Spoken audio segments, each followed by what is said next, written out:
Hey second graders, today we're going to practice subtraction with regrouping. So yesterday you practiced addition with regrouping. Today we're going to practice subtraction with regrouping.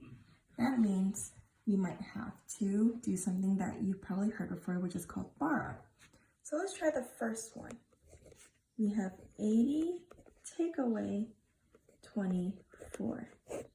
So just like for addition, remember that we always start in the ones place. So I'll draw this dotted line for you, and we're going to start in the ones place.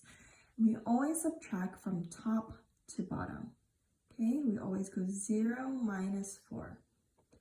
Do not subtract from bottom up. Do not say 4 minus 0. You always start top to bottom. So I'm going to draw a little arrow like this so we know we are going to go down. So our problem is, let's start from this side, 0 minus 4. All right, if you have 0 fingers, can you take 4 away? Or if you have $0, can you give $4 away? No, there's not enough. So if there's not enough here, you need to borrow from a neighbor. So you're going to borrow from the tens place. I'm going to ask the 8, I'm going to borrow a 10 from you. So you take a 10 away from the 8's place, or 8.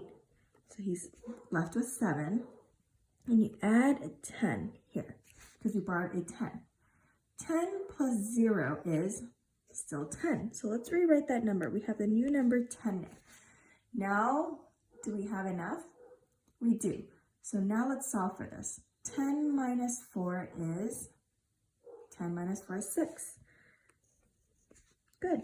Now let's subtract the tens place. 7 minus 2. What is 7 minus 2? 7 minus 2 is 5. So my answer is 56. Okay. That's a good start. Let's try number 2. All right, let's do 72 minus 15. Again, we start in the ones place and we always add or subtract from top to bottom. So let's look.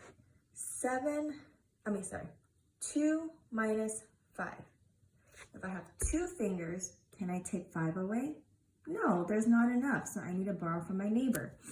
So go to my 7, I cross him out, I borrow from him. 7, take away 1 is 6. Remember, since we borrowed from the tens place, we're going to add 10 plus 2 for my new number. What is 10 plus 2? 10 plus 2 is 12. So my new number here is 12. Now let's see if I have enough. Can 12 take away 5? Yes, we can. So what is 12 minus 5? 12 minus 5 is 7. Good, now we're ready to subtract in the tens place. What is 6 minus 1? 6 minus 1 is 5. So my answer is 57.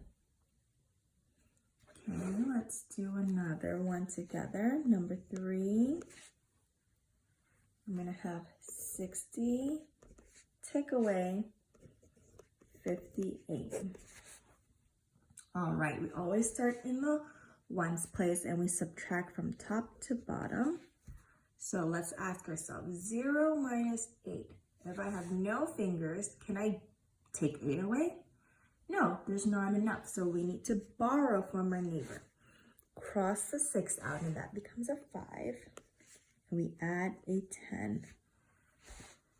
10 plus 0 is 10, so our new number is 10.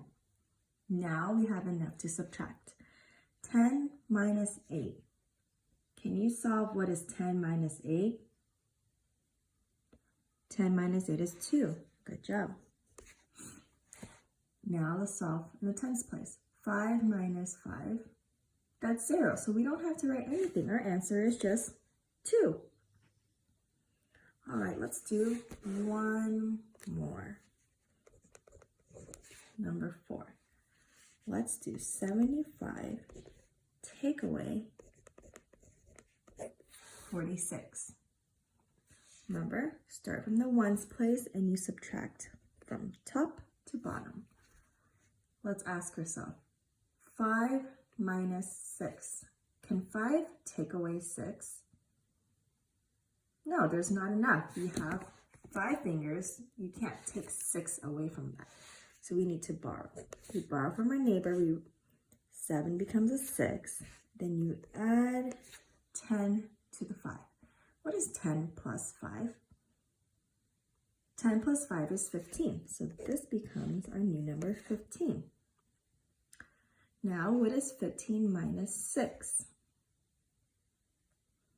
15 minus 6 is 9.